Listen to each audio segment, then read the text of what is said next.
귀한 찬양 감사한데요. 우리 교인들에게 묻습니다. 어떻게 하면 은혜를 받는다고요?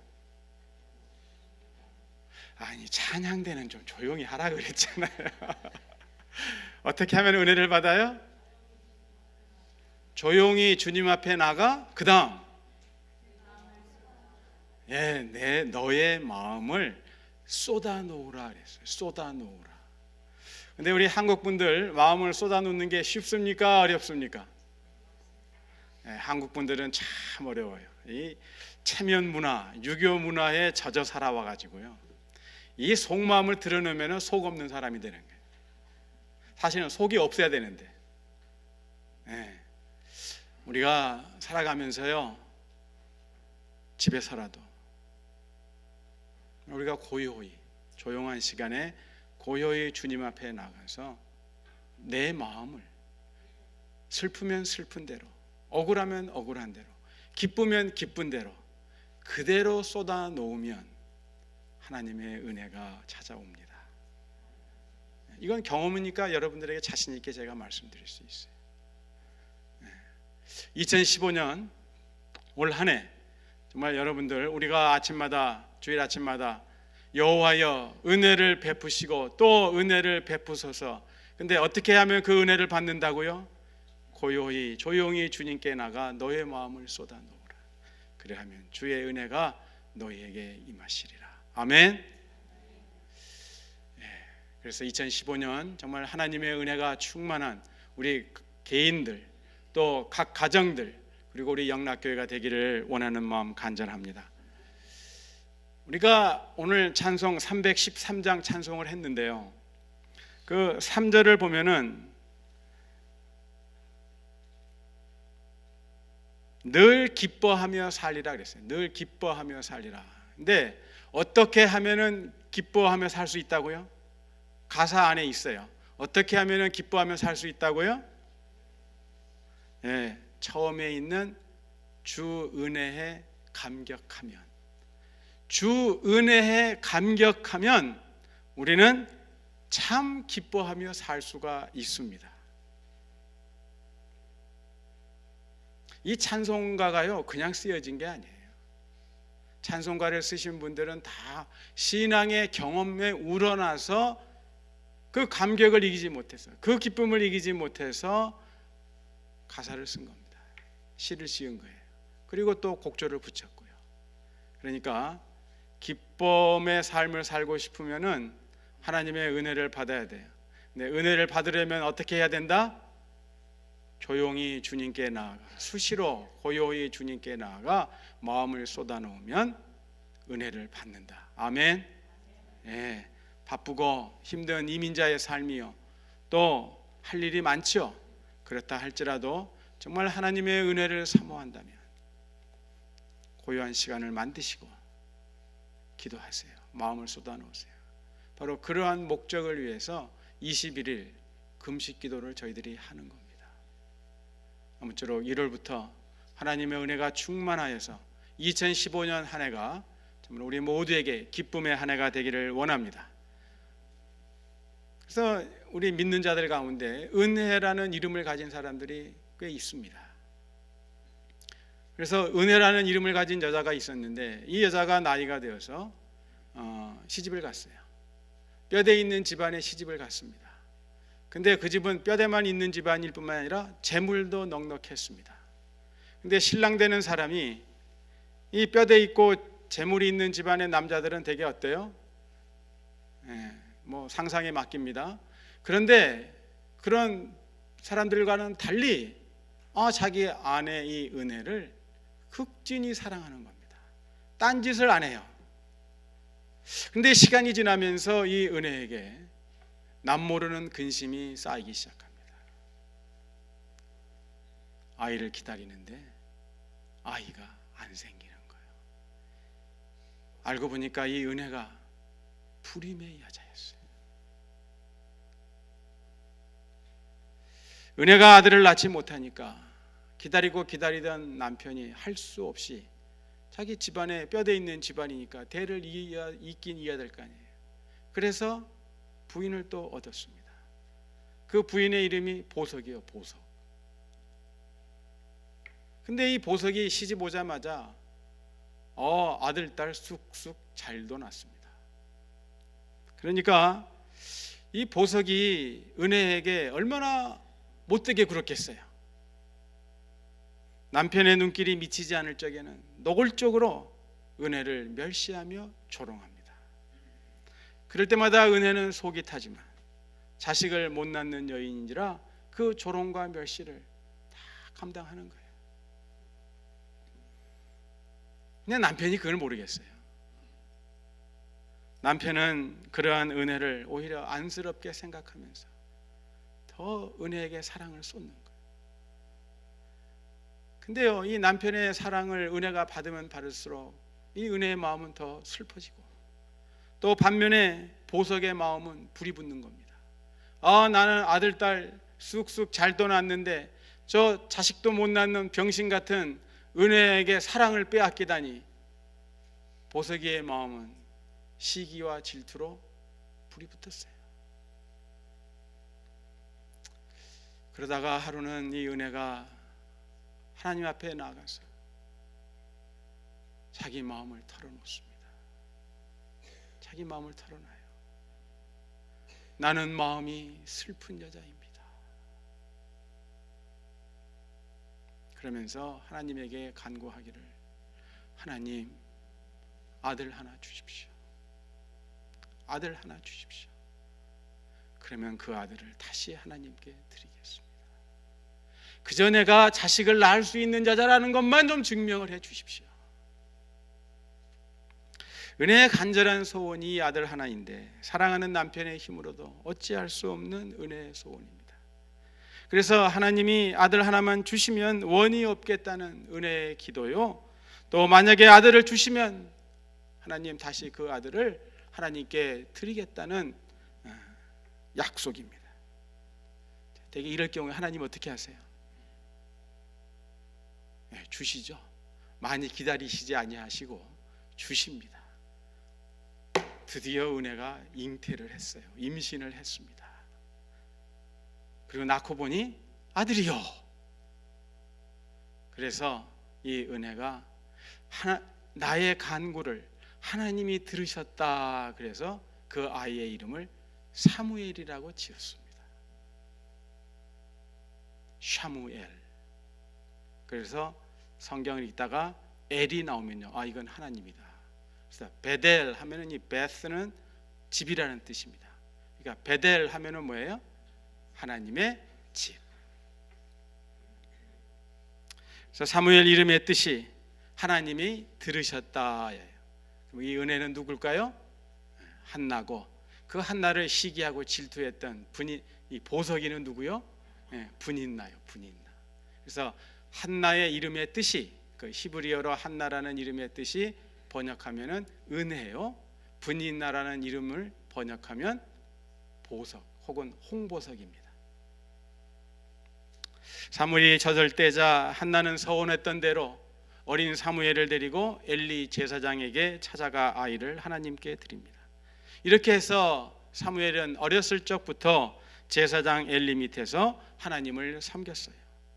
근데 이 제사장 엘리에게 원래 아들이 둘이 있었어요. 홈리와 비느하스입니다. 그런데 이 두 아들은 참으로 탐욕스러운 자들이었습니다. 하나님만이 아니라 백성들도 용납할 수 없는 아주 못된 짓을 해대는 그런 제사장들이었어요.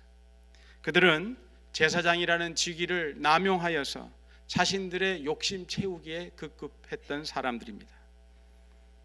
오늘 말씀 1절은 어린 사무엘이 엘리 앞에서 여호와를 섬길 당시에 이스라엘의 영적 상태를 말해줍니다. 여호와의 말씀이 희귀하여 이상이 흔히 보이지 않았더라.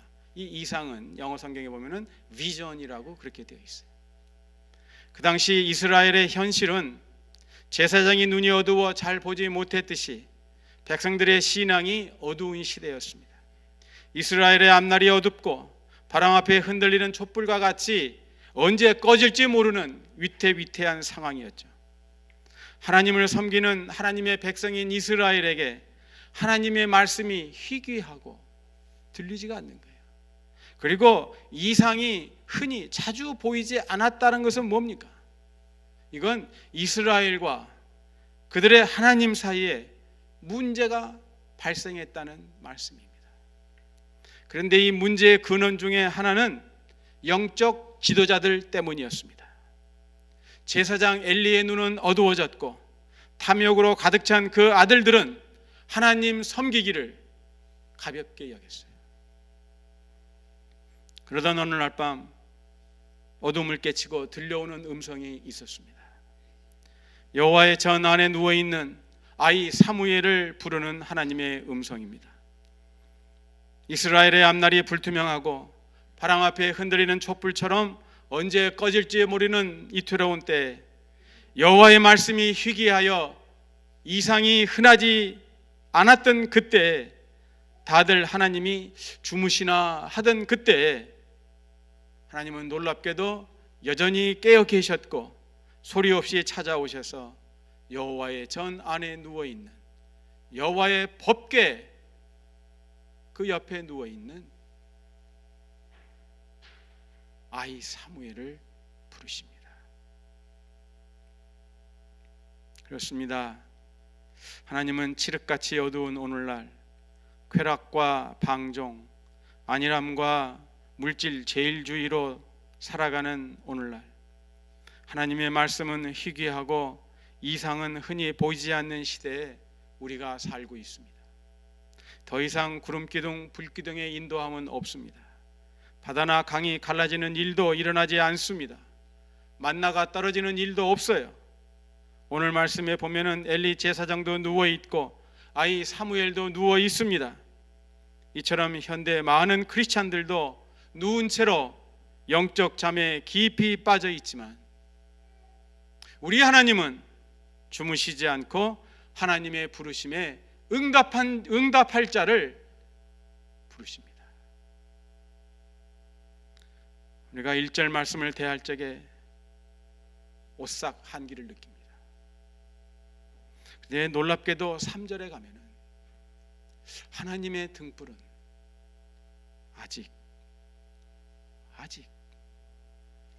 아직까지 꺼지지 않았다고 말씀합니다. 캄캄한 어두운 밤인데 하나님의 전 안에 여호와의 등불이 여전히 켜져 있습니다. 만약 여호와의 등불마저 꺼져 있었다면 절망일 수밖에 없죠. 그런데 아직 하나님의 등불이 꺼지지 아니했으니 하나님의 등불이 켜져 있는 한, 꺼지지 않아 있는 한 희망은 있습니다. 여러분, 지금도 하나님은 주무시지 않고 깨어 계시니 우리에게는 소망이 있습니다. 잠자고 있던 사무엘이 자신의 이름을 부르는 소리에 깨어 일어나 엘리에게로 갑니다. 우리가 한번 상상해 봅니다. 여러분이 이 전 안에 계세요. 근데 혼자 계세요. 혼자. 다른 사람 아무도 없고 혼자 지금 여기 예배당 안에 있어요.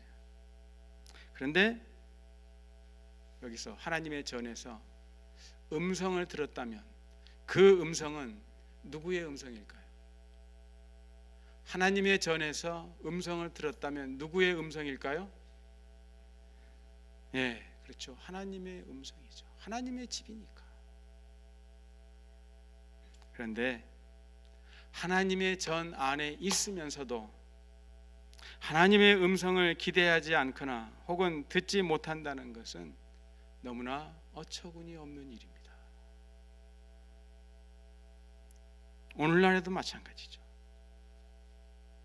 사도 바울이 자기 믿음의 아들 디모데에게 보낸 그 편지를 보면은 진리와 기둥의 터요, 교회입니다. 살아계신 하나님의 교회 안에서 하나님의 음성을 듣지 않고 또 기대하지 않는다 함은 이건 너무나 당황스러운 일이잖아요. 그래서 만약 하나님의 교회에서 하나님의 음성을 듣지 못한다면 그 교회가 진정 하나님의 교회인가? 아니면 나는 진정 하나님의 사람인지 다시 한번 살펴보아야 합니다.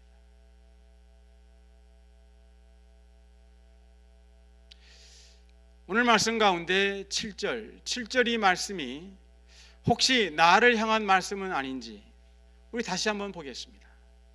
다 같이 7절을 읽습니다.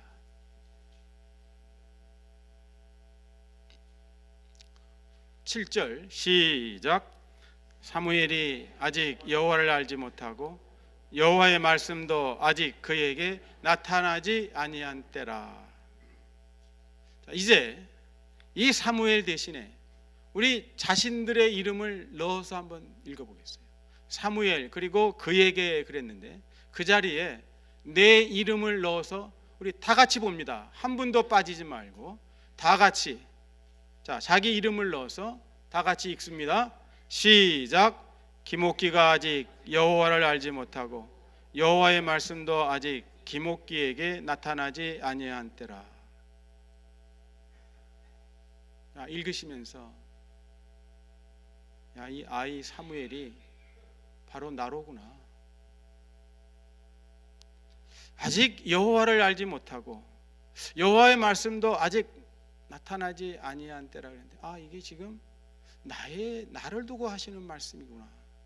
그렇게 생각되는 분 계세요? 그렇다면 요한복음 14장 21절을 다 같이 펼쳐보겠습니다. 요한복음 14장 21절. 예수님께서 잡히시던 날 밤 제자들과 마지막으로 모인 자리에서 들려주신 말씀입니다. 요한복음 14장 21절. 우리 다 같이 읽습니다. 시작.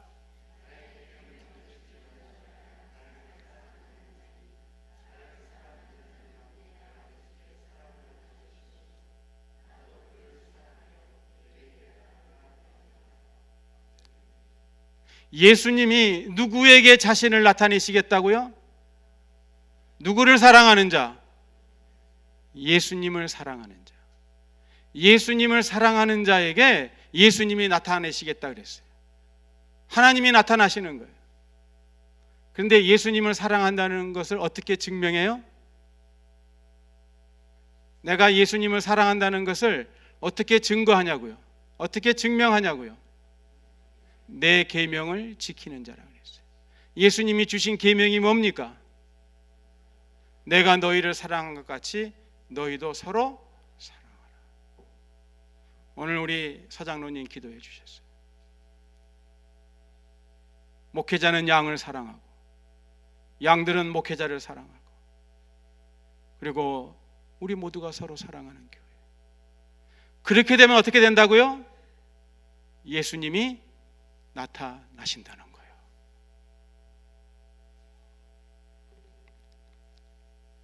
그래서요, 이 사무엘상 3장 7절의 말씀이 바로 나에게 해당되는 말씀입니다. 그렇게 생각되는 분들은요, 요한복음 14장 21절 기도할 때마다 붙잡고 기도하세요. 그래서 정말 예수님을 만나는 놀라운 은총을 누리는 2015년이 되기를 원합니다. 4절부터 8절은 하나님이 사무엘을 부르시고 그 하나님의 음성에 사무엘이 어떻게 반응했는지, 그리고 엘리 제사장이 어떻게 했는지를 반복해서 말씀합니다. 그런데 사무엘이라는 이름의 뜻이 아까 하나님이 들으셨다 뜻이라고 말씀드렸습니다. 그러니까 하나님이 들으셨다라는 음성을 듣고 이 아이가 대답합니다. Here am I. 내가 여기 있나이다. 그리고는 제사장 엘리가 자기를 부른 줄 알고 엘리에게로 갑니다. 그런데 엘리의 이름의 뜻은 뭐예요? 엘자가 들어갔으니까 뭐예요? 하나님인데 리가 있으니까 이건 뭔가? 엘리라는 이름의 뜻은 나의 하나님입니다. 나의 하나님. 엘리 제사장은 자기에게 달려온 사무엘에게 나 너 부르지 않았는데 다시 잠자리로 돌려보냅니다.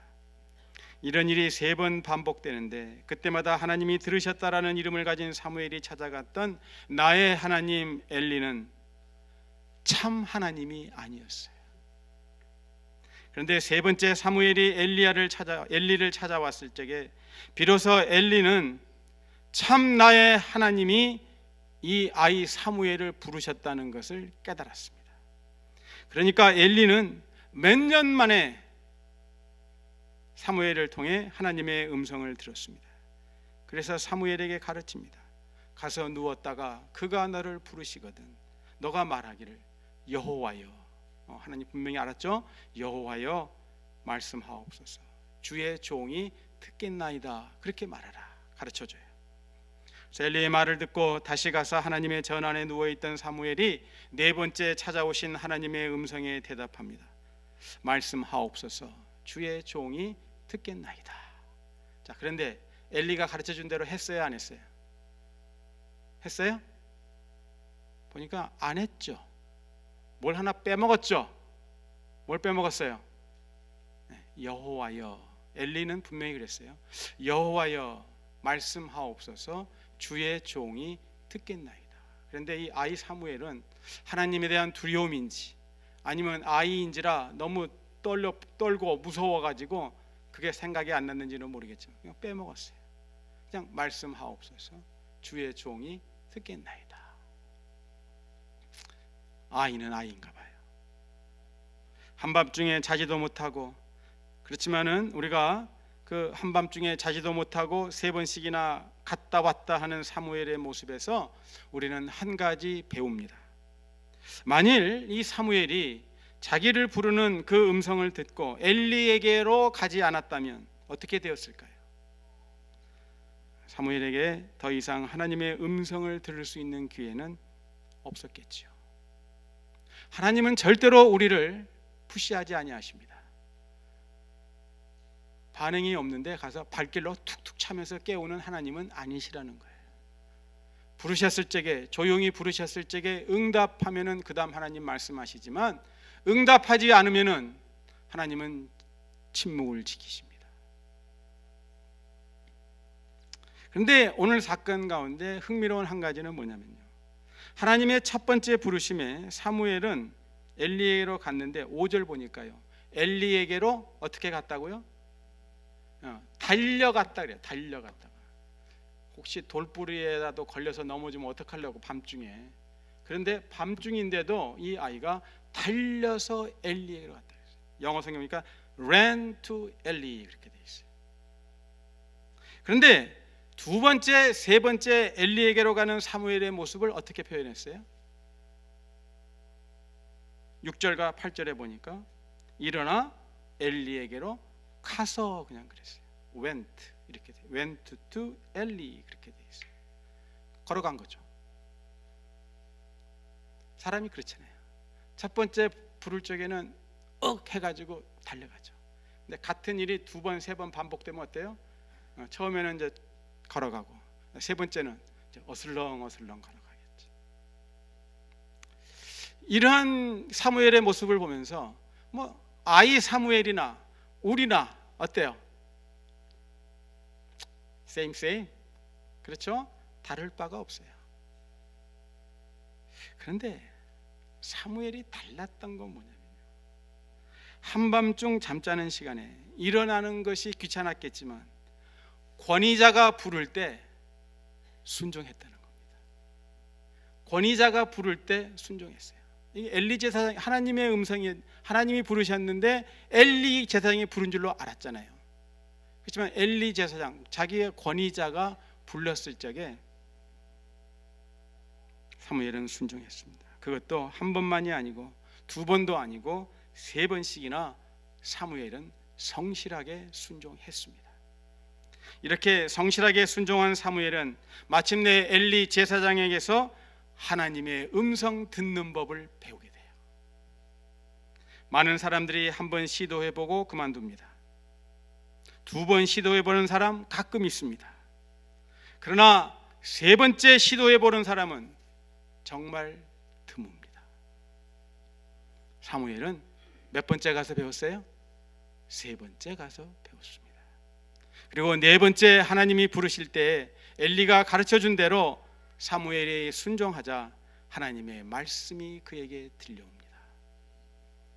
우리도 하나님의 음성을 듣는 경우만이 아니라 하나님과 깊은 친밀한 관계를 가지려면 모든 면에, 심지어 지극히 작은 일에까지도 성실해야 되겠구나라는 것을 깨닫습니다.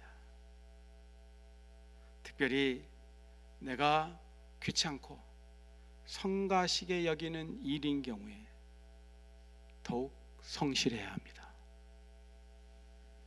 네 번째, 하나님의 음성을 듣고 말씀하옵소서 주의 종이 듣겠나이다라고 사무엘이 응답하자 하나님이 말씀합니다. 11절이죠. 보라, 내가 이스라엘 중에 한 일을 행하리니 그것을 듣는 자마다 두 귀가 쾅쾅쾅 울리리라. 이렇게 11절부터 시작된 하나님의 말씀이 14절까지 계속되는데, 아이 사무엘에게 들려주신 하나님의 말씀의 그 내용은 참으로 심각한 말씀이었습니다. 엘리 제사장 집안에 관한 좋지 않은 소식이었습니다. 하나님 앞에서 오만불손하고 불경건하고 탐욕스러운 엘리 아들들의 그 행위를 알고도 묵인하고 방관한 엘리에 관한 하나님의 저주의 심판의 말씀이었습니다. 엘리가 가르쳐준 대로 사무엘이 하나님께 응답한 후 그날 밤에 하나님께서 들려주신 엘리 집안에 임할 저주의 심판을 다음날 아침에 사무엘은 두려운 마음으로 엘리에게 들려줍니다. 사무엘을 통해 하나님의 말씀을 듣는 엘리의 두 귀가 광광광 울렸음이 분명합니다. 그런데 이 사건 후에요, 한참 시간이 흐른 후에 엘리라는 이름이, 엘리라고 부르는 그 엘리의 이름이 신약 성경에 다시 등장합니다. 십자가에 매달린 예수님의 입에서 터져 나옵니다. 십자가에서 부르짖는 예수님의 외침은 듣는 자들의 두 귀를 울렸습니다.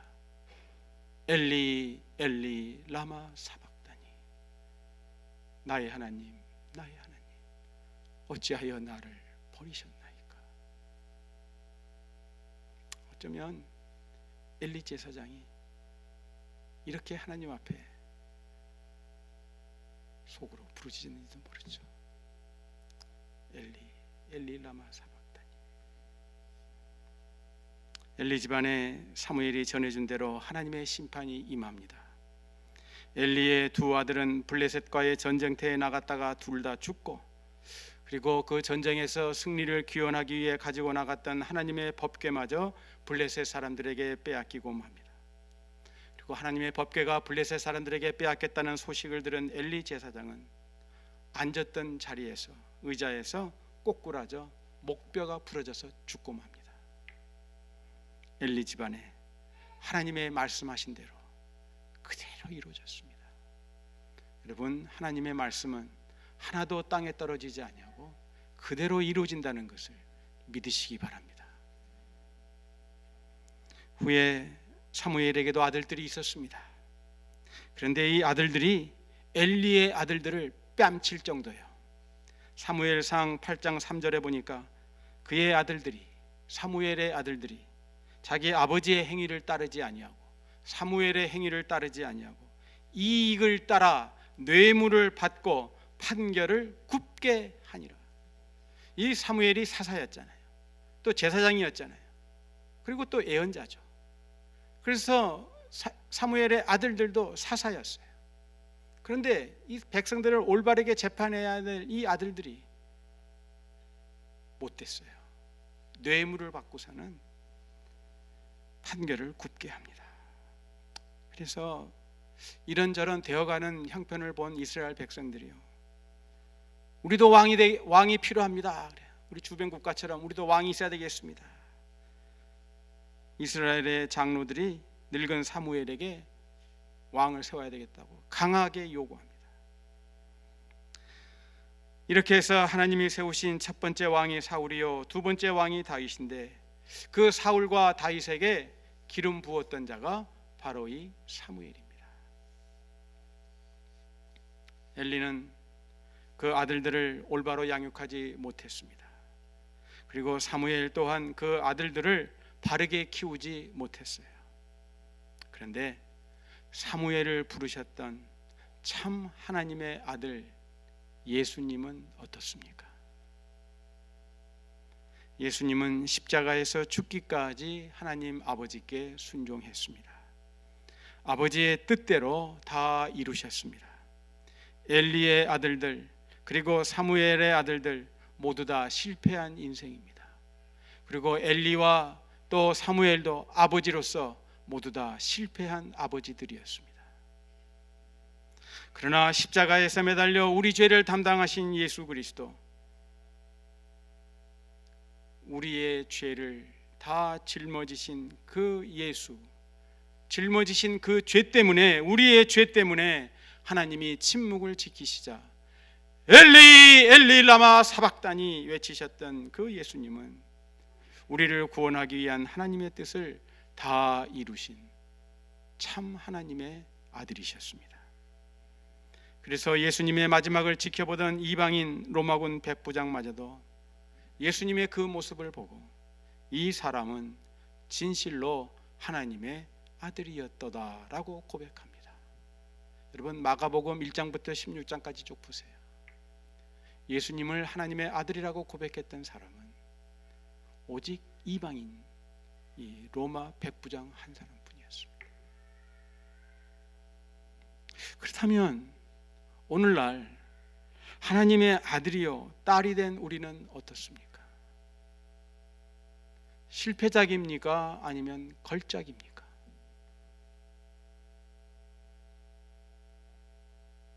만약에 실패작이라고 생각되시면 회개하고 하나님께로 돌아서야 되겠죠. 더 늦기 전에. 그리고 하나님의 성공적인 작품이요 하나님의 걸작이라고 생각되면 하나님께 찬양하고 감사드려야 되겠죠. 그리고 이 하나님께서, 사무엘을 부르셨던 하나님께서 우리 휴스턴 영락 장로교를 찾아오시어 우리 각자 각 사람의 이름을 부른다면 우리는 어떻게 해야 하나요? 사무엘이 대답했듯 내가 여기 있나이다, 내가 여기 있나이다 응답해야겠죠. 그리고 엘리 제사장이 사무엘에게 가르쳐 주었듯이 대답해야 되지 않겠어요? 하나님 말씀하옵소서. 주의 종이 듣겠나이다, 듣겠나이다. 자, 하나님이 우리에게 직접 우리 귀로 들을 수 있도록 부르실 적도 있습니다. 저도 몇 번 경험이 있어요.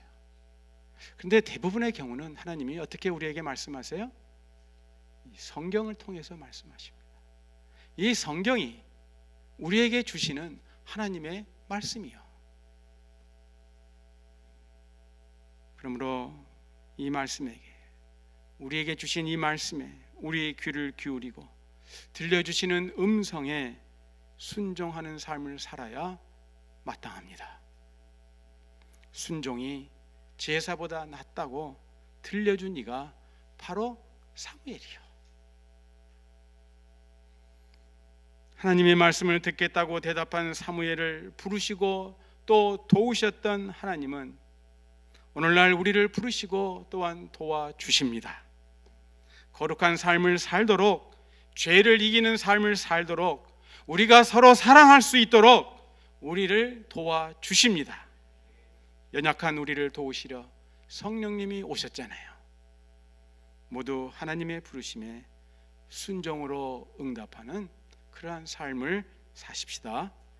기도하겠습니다.